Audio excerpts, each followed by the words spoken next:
Portez la famille, c'est Keman. Aujourd'hui, nous sommes le 19 octobre 2024.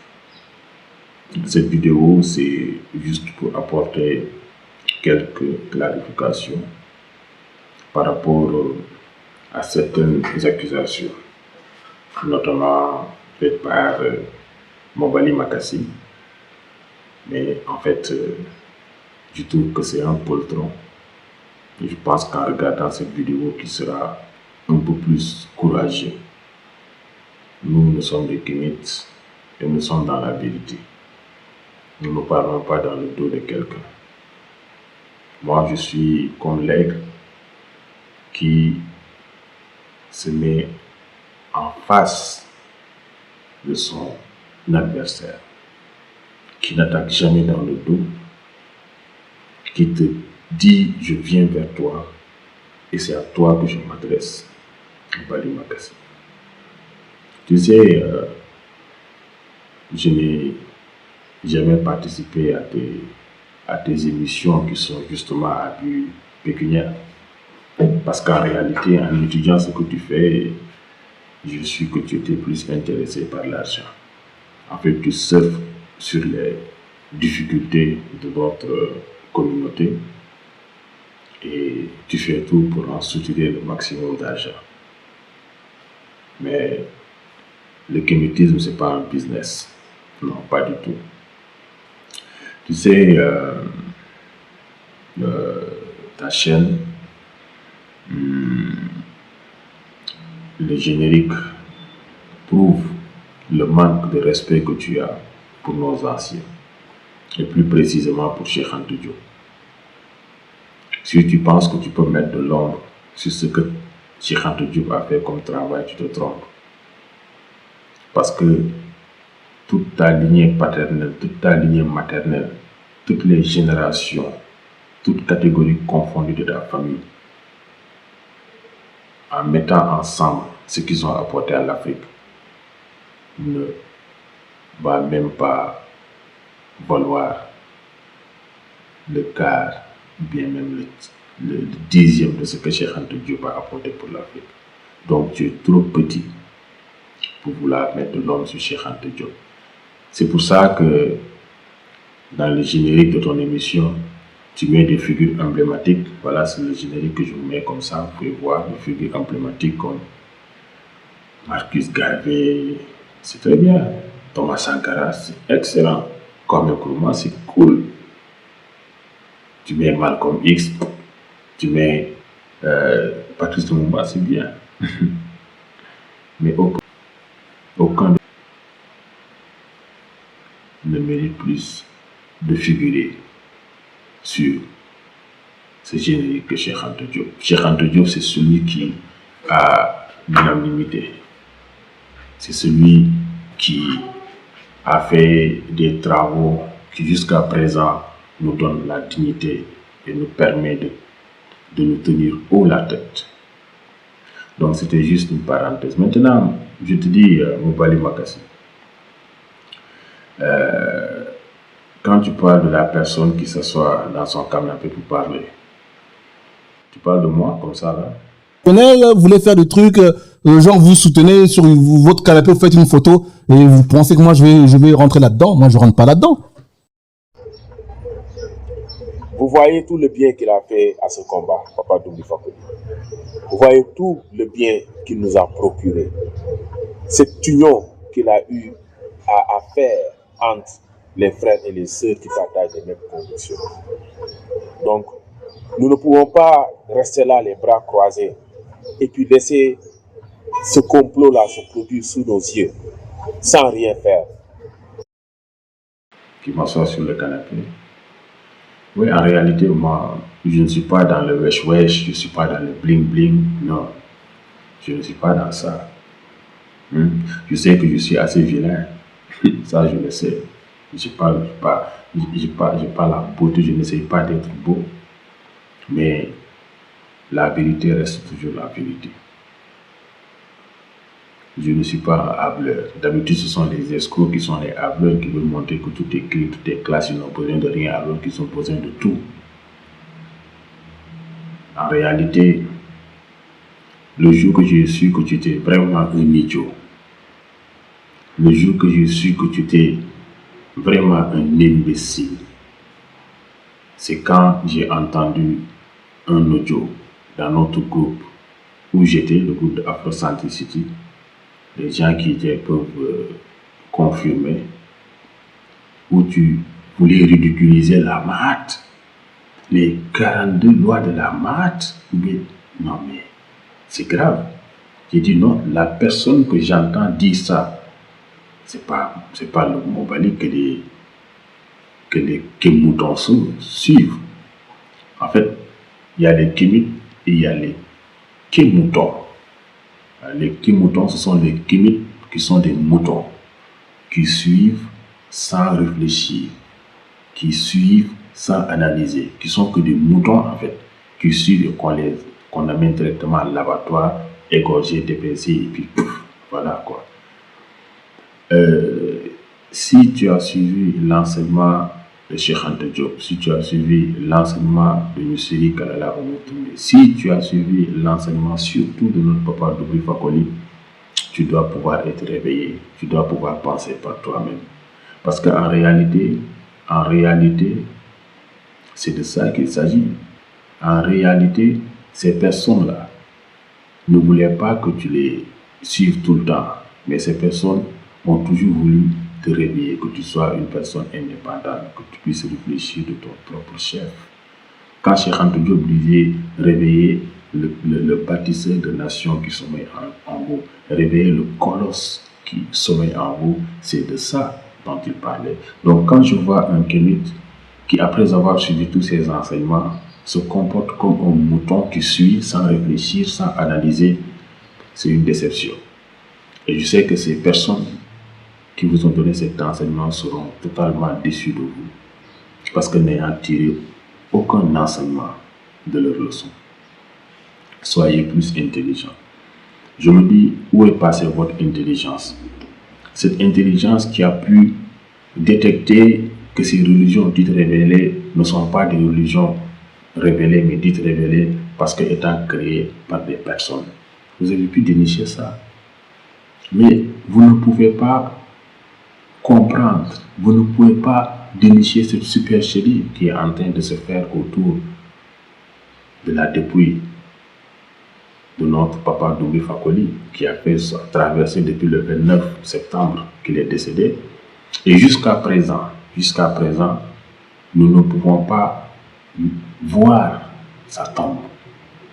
Nous n'avons pas vu une cérémonie d'inhumation, là où on dit voici la cérémonie où on enterre papa Doubli Fakoli. Quand les gens faisaient la levée du corps à l'hôpital Pompidou de Paris, il y en a eu deux. Il y a eu deux hommages. La première organisation, c'était le dimanche, où c'était les gens qui étaient dans le complot qui sont venus, les personnes, les proches, comme ils le disent, les gens qui sont dans le complot, qui sont venus pour affiner leur coup.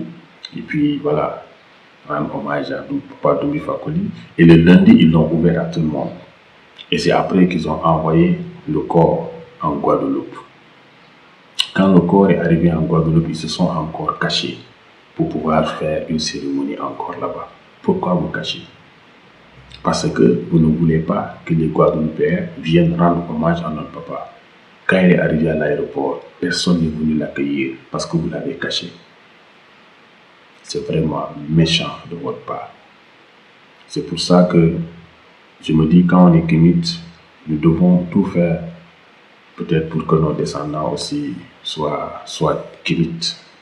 Parce que ces enfants-là, je pense que ce ne sont pas des kémites, quoi. Si c'était des kémites, ils allaient mettre en avant la communauté. L'importance que papa Doubli Fakoli a toujours eu pour cette communauté. Et ne jamais vouloir l'enterrer en France. Bon, ceci, ce n'est même pas l'objectif principal de la vidéo. Donc, je voulais juste dire à Mobali Makassi que ce qu'il est en train de faire est très néfaste pour notre communauté. Cette rétention d'informations. Et là, écoutez-le encore une fois de plus. Quand il parle du corps de Papa Doumbouya Fakoli.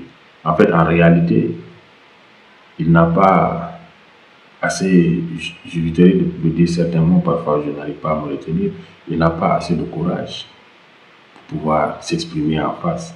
Il parle de vidéos qu'on lui envoie. C'est moi qui t'ai envoyé des vidéos. Parce qu'il y a une sœur qui est venue me dire, voyez Kéman, j'ai rencontré Moubaly Magassi, et puis comme il est suivi, il fait des vidéos, il est dans le combat, vous devez pouvoir aussi coordonner. Voici une sœur qui est fédératrice. J'ai pris le numéro par courtoisie, mais je connaissais déjà ce gars-là. Je lui ai envoyé un message, mais quand je l'ai entendu vouloir ridiculiser la marque, je suis que ce gars c'est un idiot, intéressé par sa propre personne. Donc si nous revenons à ce cas, tu nous dis que tu ne dois pas parler. Et comme tu ne dois pas parler, tu penses que c'est anormal que les autres parlent, parce qu'ils ne sont pas de la famille, que c'est la famille qui a le pouvoir de décision. Mais tu oublies quelque chose. Déjà, je ne sais pas le souhait, je ne connais pas le souhait de Doumbouya Fakoli. Moi, je ne le connais pas. Et nous ne savons pas ce que lui-même voulait. Deuxième truc, c'est que la famille a quelque chose à dire. Donc, quand je vois des personnes en dehors du cercle de la famille parler sur ce sujet, faire des trucs, des machins, en public. Nous sommes de la famille de Papa Doumbouya Fakoli. Papa Doumbouya Fakoli, c'est notre papa. Il nous a enseigné à travers ses écrits, il nous a enseigné à travers ses vidéos, il nous a enseigné à travers ses conférences. Donc, nous sommes des enfants de Papa Doumbouya Fakoli.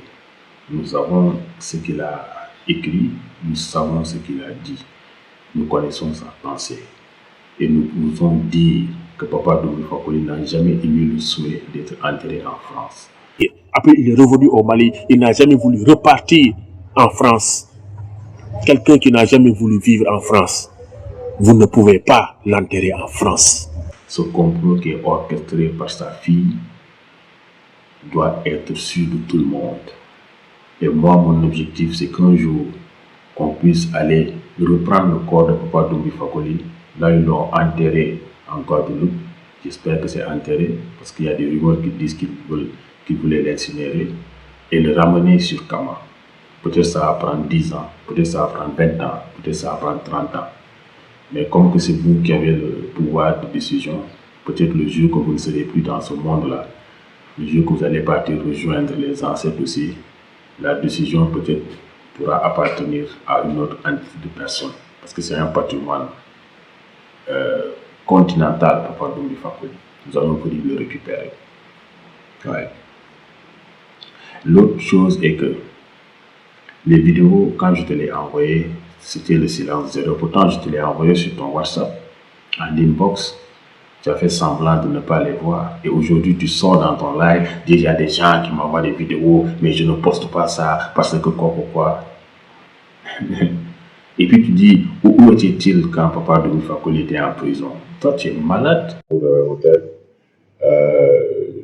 nous saluons et nous vous remercions aussi de suivre cette vidéo. Bon, aujourd'hui, nous sommes avec Maître Massi, vraiment qui nous fait l'honneur de partager avec nous quelques minutes afin de tenir toute la communauté informée du cas de Papa Doumbouya Fakoli. Donc, j'ai beaucoup été interpellé, les gens se soucient vraiment du cas. Et là, vraiment, nous avons aujourd'hui l'honneur d'être avec monsieur Maître Massi du Cameroun, qui est venu expressément pour défendre le doyen Doumbouya Fakoli. Bonjour, Maître. Bonjour, bonjour. Tu es malade. Je te dis que nous sommes peut-être la seule association au Sénégal à avoir initié effectivement cette quête, ce levée de fonds pour soutenir Papa Doumbouya Fakoli. Malgré qu'on n'était pas nombreux en ce moment, mais on avait pu envoyer au moins presque 300 euros. Bon, l'argent n'est pas important en réalité. Mais c'était le geste qu'on a eu à faire. Cotiser ensemble et puis envoyer parce qu'on savait qu'il en avait besoin. Je me suis déplacé personnellement du Sénégal jusqu'à Bamako. De Dakar jusqu'à Bamako. Une distance de 1360 km pour aller rendre visite à Papa Doumbouya Fakoli. Et c'est là-bas que j'ai fait la connaissance même de Maître Massi, que je salue au passage, qui a beaucoup fait, qui a tenu un langage véridique, tandis que les autres étaient en train de raser les murs, tandis que les autres étaient en train de se cacher, tandis que les autres étaient en train même de démissionner du travail de la Maya. Voici ce qu'il faut que tu saches. Nous ne sommes pas des gens qui cherchons la visibilité, quoi. Non. Nous, on cherche à dire la vérité.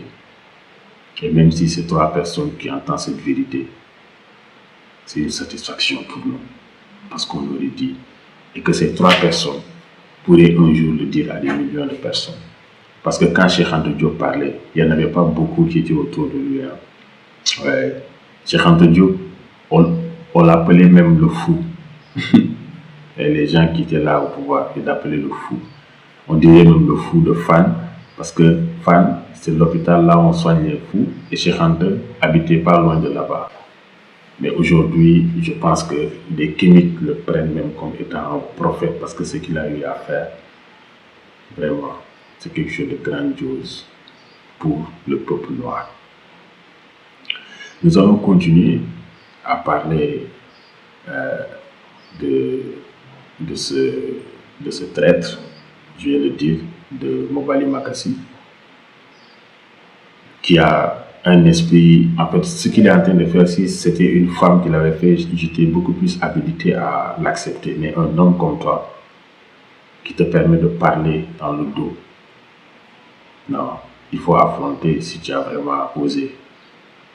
Parce que les vidéos dont tu parles, c'est moi qui te les ai envoyées. Et puis à un certain moment, tu dis, mais est-ce que vous êtes capable même de prendre en charge le côté financier pour les enterrements? Et aussi pour l'enterrer, parce que si c'est juste dire qu'il doit être enterré là, qu'il doit être enterré, quand vous faites ça, il faut avoir les moyens de l'enterrer et dignement. Donc dites, nous avons les moyens, surtout ceux qui font les vidéos là. Dites, voilà, c'est moi, je paye tout, c'est moi, il va être enterré ici, on va gérer, et tous les Kémites venez, c'est moi qui va tout organiser. D'accord? Ce débat-là, il doit aller, d'accord? Mais ne donnez pas juste votre avis, et quand on demande la facture, ben vous n'êtes plus là. Tu es malade. Tu minimises la puissance de la communauté Kanite. Mais je te dis, en 2020, je crois, il y a eu notre maman Mireille Pam, qui était décédée en France, mais qui avait émis le souhait d'être enterrée à Kama. Mais c'est la communauté qui a cotisé pour qu'il soit enterré sur Kama. Les gens ont cotisé près de 3 000 €. Et c'est son fils qui l'a amené et était accompagné par une autre personne, son fils Chaka, qui est aujourd'hui l'héritier de l'Alliance panafricaine. En fait, sa maman voulait venir reposer à côté de son papa, Alex, qui était enterré dans le cimetière Saint-Lazare, qui se trouve à Dakar, sur la VDN. J'y étais. Nous avons organisé avec lui. On est parti le rendre hommage. Et à chaque fois que nous le pouvons, nous repartons sur sa tombe pour nous recueillir. Ouais. Donc, avant que tu ne dises ces conneries-là, ces idioties, j'avais déjà dit ouvertement que nous sommes prêts à accueillir le corps de Papa Doumbouya Fakoli et à l'enterrer selon la tradition kamite. Si vous ne pouvez pas l'enterrer au Mali, donnez-le-moi. Je vais l'enterrer au Sénégal.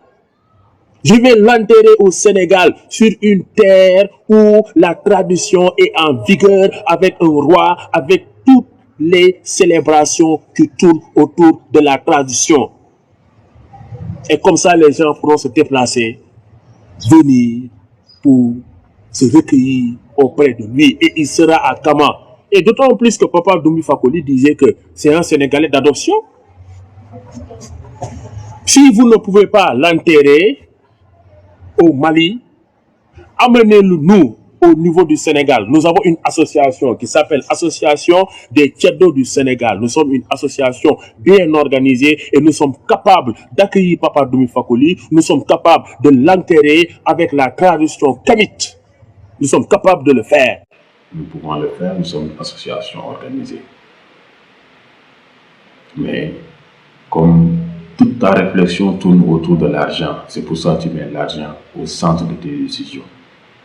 Aujourd'hui, si on disait ouais, qu'on allait amener Papa Doumbia Fakoly, comment on va faire une cagnotte, tu es la première personne à vouloir ouvrir cette cagnotte. Les gars, mettez l'argent, mettez l'argent. Et quand les gens vont mettre l'argent, sûrement, tu vas prendre une partie, détourner dans ta poche, et l'autre partie, dire les gars, voilà. Il y en a beaucoup qui l'ont fait. Hein. Il y en a beaucoup qui l'ont fait, qui se nourrissent de la douleur de la communauté. C'est vraiment méchant de votre part. Très méchant de votre part. Donc, frère, ça c'est pas un souci pour nous. Tu sais, je vais parler un peu aussi de cet engagement. Je pense que je te disais que je suis allé au Mali, je n'ai pas pu rencontrer Papa Doumbia Fakoly parce que les gardes pénitentiaires étaient en mouvement de grève. J'ai fait là-bas, je pense, 3 à 4 jours avant de revenir parce que j'avais des engagements sur Dakar. Je ne pouvais pas rester plus. Donc, comme je passais par la route, il fallait que je quitte jeudi pour arriver le vendredi dans la nuit et le samedi aller honorer mon engagement. C'est ce que j'ai fait. Donc, je te dis, frère, il faut te ressaisir. Le communisme, ce n'est pas un business, ce n'est pas un jeu. Non, il faut te ressaisir. Ouais. C'est pas comme ça. Il faut te ressaisir. Et l'autre chose est que tu dis qu'on ne doit pas parler parce que nous ne sommes pas des enfants. Si, nous sommes des enfants parce que nous connaissons l'enseignement de Papa Doumbia Fakoly. Déjà la famille, ensuite tout ce qui est officiel lié à Ndoumbi pour que moi je puisse en parler. Mais d'autres personnes, c'est comme si elles n'attendaient que ça. Donc, nous sommes ses fils. Nous connaissons ce qu'il a dit dans ses conférences, dans ses livres, et voilà. C'est pour ça que nous parlons en connaissance de cause. Oui, connaissance de cause. Pour te dire encore, je vais parler un peu de l'émission que tu as fait avec sa fille Africa. Je crois que c'est comme ça qu'on l'appelle. Je crois qu'il est une des filles de Papa Doumbia Fakoly. Je ne sais pas si c'est la fille aînée ou la fille cadette. Mais en la voyant, je pense qu'elle va être plus âgée que celle qui est à Paris. Ouais. Plus âgée que celle qui est à Paris. Celle qui est à Paris, c'est elle aussi qui orchestre tout ce complot sur son papa. C'est vraiment dommage. Mais la vérité se saura. La vérité se saura. Vraiment. Donc, vous l'avez invitée et elle a fait des accusations sur moi. Parce qu'on lui a dit qu'il y a Kéman qui a publié que Papa Doumbia était libre alors qu'il n'était pas libre. Ce sont les gens qui ont dit ça. Donc, en partant de l'émission, il faut démentir. En fait, en réalité, c'est à cause même de cette publication qu'elle a accepté de venir faire l'émission pour pouvoir démentir. Écoutez ce qu'elle dit. Des gens qui se disent de la famille, qui ont dit que mon père était sorti. Non, malheureusement, il est toujours en détention. Il y a encore des gens qui disent qu'ils sont en lien avec la personne qui a fait ce blasphème. Mon père ne le connaît pas du tout. L'association 3RNA ne le connaît pas du tout. Donc ça, c'était une chose importante. Oui, c'est de moi qu'elle parle. En disant qu'il y a des gens qui donnent de fausses informations, qui ne sont pas proches de la famille. Non. Elle a menti. Elle a menti. Bon, je redis ce que j'ai dit. Elle n'a pas dit la vérité. Voilà, elle n'a pas dit la vérité. Parce que, entre mentir et ne pas dire la vérité, moi, je trouve qu'il y a une différence. C'est-à-dire, Mobali Makassi, lui, c'est un menteur. Parce qu'il connaît la vérité, mais il ment. Mais cette femme, je pense qu'elle ne connaissait pas la vérité, mais ce qu'elle a dit n'était pas la vérité. Je pense qu'elle n'a pas menti pour moi. Qu'on l'a peut-être manipulé, lui dit pas dire ceci, cela. Donc, je ne peux pas ne pas m'adresser à elle en lui disant que des fois, il faut aller vérifier tes informations. Quand tu disais que non, c'est quelqu'un qu'on ne connaît pas, en ce moment, j'étais membre de 3 Irena Maya. Quand il disait que c'est quelqu'un qui n'est pas proche de la famille, en ce moment, je dormais dans la maison de Papa Doumbouya Fakoly. Oui. Moi, Papa Doumbouya Fakoly m'avait interdit d'acheter ses livres. Et ça, je pense que de son vivant, je n'ai jamais acheté un de ses livres. Il me l'avait interdit parce qu'il disait que j'avais une part là-dessus.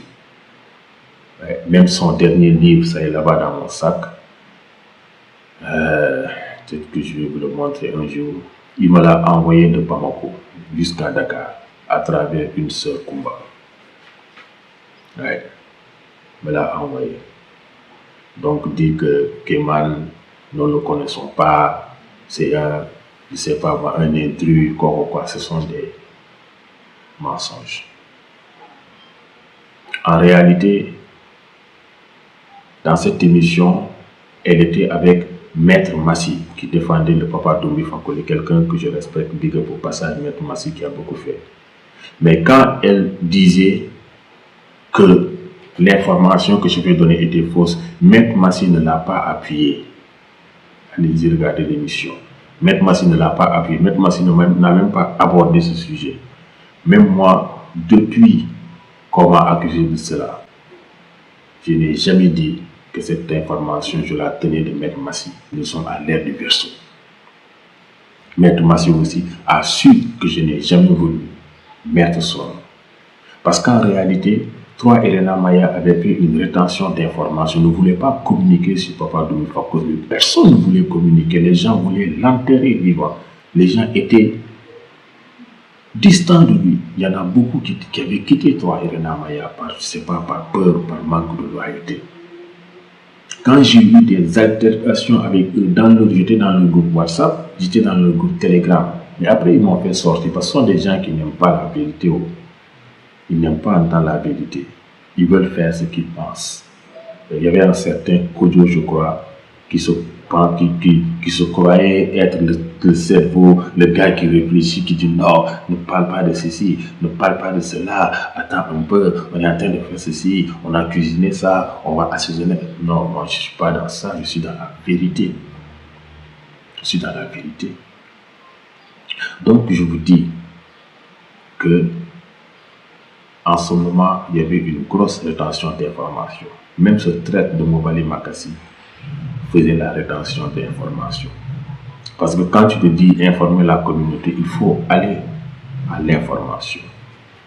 Donc le jour que Papa Doumbouya Fakoly devait même être présenté devant le juge, le jour de son jugement, ils n'ont même pas informé la communauté. Mais comme j'étais en rapport avec Maître Massi, c'est Maître Massi qui m'avait donné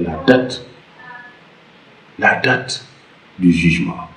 Et je savais que Papa Doumbouya Fakoly avait besoin de puissance. J'ai appelé à ce que toute la kémitosphère fasse une libération pour donner plus de puissance à Papa Doumbouya Fakoly, que les anciens militants l'accompagnent davantage pour qu'il puisse quitter cette prison. Je l'ai fait et j'ose espérer qu'il y en a beaucoup qui l'ont fait. Quand on l'a fait, je n'avais aucune préoccupation autre que connaître le verdict de ce jugement. J'ai appelé un peu partout, demandé comment ça s'est passé jusqu'à ce que Maître Massi lui-même, je pense qu'il devait avoir pitié de moi parce que tellement j'étais intéressé par ça. Et le message qu'il m'a envoyé, il m'a dit ouah, victoire. J'ai dit victoire comment? Il me dit oui, nous avons eu la liberté provisoire. Et comme j'avais informé la communauté que Papa Doumbouya Fakoly devait se mettre en face du juge et qu'il faut faire des libations, quand j'ai eu cette information qu'ils ont eu la liberté provisoire, il fallait que j'informe la communauté. Mais nous savons que la liberté définitive passe par la liberté provisoire. Et aussi, pour donner la communication, pour qu'il n'y ait pas d'ambiguïté, j'ai fait une publication que je n'ai pas supprimée. Vous pouvez aller voir dans mon page Facebook, Diouf Kéman, je l'écris ici, Diouf Kéman. Vous pouvez aller voir ça. Je ne l'ai pas supprimé. Je ne suis pas quelqu'un qui dit des choses, après qui vient supprimer. Allez-y voir, je ne le supprimerai jamais. Voilà. Donc je ne suis pas un menteur. Maintenant, quand la kémitosphère avait su qu'il était libre, Tout le monde a commencé à partager l'information, Les gens étaient contents, tout. Et l'information, parce que les gens aiment plus partager les bonnes choses, quoi, tu vois, pour se sentir être vainqueur. Et c'est là les gens ont su que ça a commencé à prendre dans les réseaux. Ils m'ont dit, Kéman, allez cette publication, n'ouvre pas ça, on va faire doucement, parce que ils disaient que non, que si les gens le savent qu'il est sorti, peut-être après ils vont venir chez eux, en plus ils vont raconter du n'importe quoi. Maintenant, en fait, la communauté musulmane très forte au Mali, c'est ce qu'on m'a dit, ont utilisé leurs adeptes, qui sont peut-être des avocats, des juges, pour retirer cette liberté provisoire à Papa Doumbouya Fakoli. Et c'est ce qui s'est passé quelques heures après. Ils ont retiré la liberté provisoire. Mais parce que les gens, à un certain moment, il y a eu une discorde. Il fallait que les gens continuent à soutenir que Papa Doumbouya Fakoli est libre, que ça prenne dans les réseaux. Mais il y a eu cette discorde. Et il a perdu encore cette liberté provisoire. Il a fait, après 4 mois encore, je crois, 5 ou 4 mois encore, je crois, en prison. Donc c'est comme ça que ça s'est passé. Quand les gens vont venir vous dire, ouais, Kéman, en fait, c'est lui qui avait dit que Doumbouya Fakoli était libre, pourtant il n'était pas à l'école, c'est ça. C'est aujourd'hui, je donne cette source d'information qui était fiable. Moi, je ne suis pas en menteur. Tout ce que je dis, j'arrive à le prouver. Ouais. Cheikh Anta Diop nous a appris quelque chose. Ce que tu ne connais pas, n'en parle pas. Ouais. Donc, la famille, écoutez encore cette fille de Papa Doumbouya Fakoli. Quand elle parle de la femme de Papa Doumbouya Fakoli, écoutez quand elle parle. Que j'ai appris par son épouse, qu'en fait, l'épouse de mon papa, c'était, son épouse qui est au Mali, c'est, C'est quelque chose qui n'est pas du tout africain. Parce que quand on s'adresse à la femme de son papa, on la considère comme étant sa tante.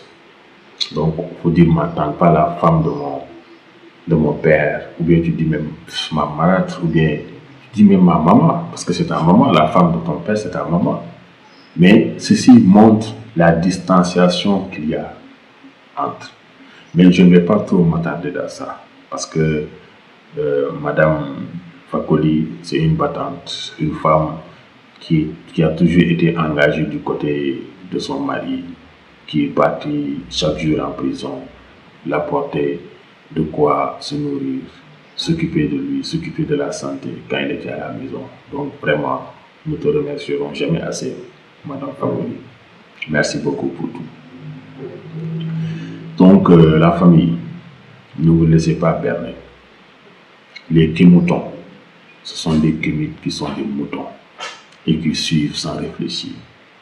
Un Kémite qui a suivi l'enseignement de Cheikh Anta Diop, l'enseignement de Yosseri Kalala Oumoutoundé et à plus fortiori l'enseignement de Doumbouya Fakoli ne peut pas être un suiveur.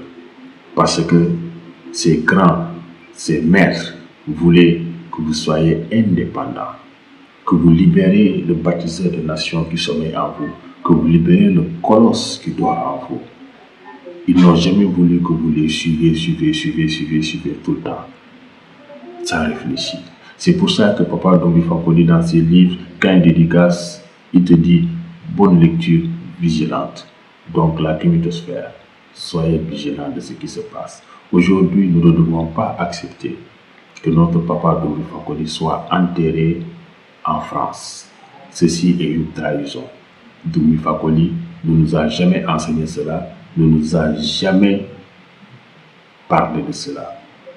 Donc nous savons que c'est un complot qui est orchestré par sa fille. Sa fille. Ça, c'est une grande trahison. Même si Doumbouya Fakoli même avait dit qu'il veut être enterré en France, sa fille ne doit pas le faire. Ah non, parce que c'est un patrimoine mondial, pour ne pas dire un patrimoine continental, Doumbouya Fakoli. Il est connu et aimé partout dans ce monde. Ah oui, respecté pour le travail qu'il a accompli. 52 livres, des centaines d'articles. des centaines, je dirais même, de vidéos qu'il a eu à faire avant de nous quitter. C'est quelqu'un qui avait un travail très, très, très lourd. Donc, l'enterrer en France, c'est une trahison et aussi c'est affaiblir la communauté kémite. C'est affaiblir la communauté kémite. Vous imaginez un guide religieux du Mali mourir en France et qu'on l'enterre en France? Vous imaginez ça? Les gens ne le feront pas. Et tout ce qu'ils racontent derrière, ouais, c'est l'État malien qui ne veut pas. C'est archi faux. C'est faux. Ce sont des mensonges qu'ils sont en train de dire pour pouvoir justifier leur complot.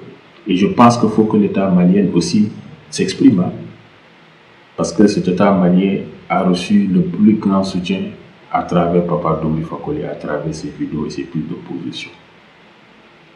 C'est l'intellectuel malien qui a le plus soutenu les autorités de la tradition. Je dirais même l'intellectuel africain et même mondial à travers ses dizaines de vidéos. Il a même écrit 2 livres sur Assimi Goïta.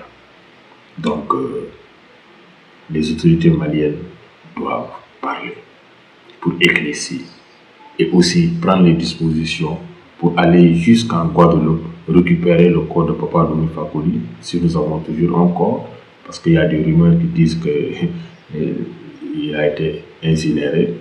Donc, s'il y a toujours un corps, le prendre et l'amener au niveau du Mali. Je pense que c'est une demande continentale. Ça, au moins, ça pourra un peu, réparer les erreurs qu'ils ont eu à commettre en incarcérant Papa Doumbouya Fakoly 6 mois en prison jusqu'à affaiblir sa santé. La famille, je vous dis encore une fois de plus, nous serons toujours avec vous. Nous vous donnerons toujours les informations nécessaires et surtout sincères.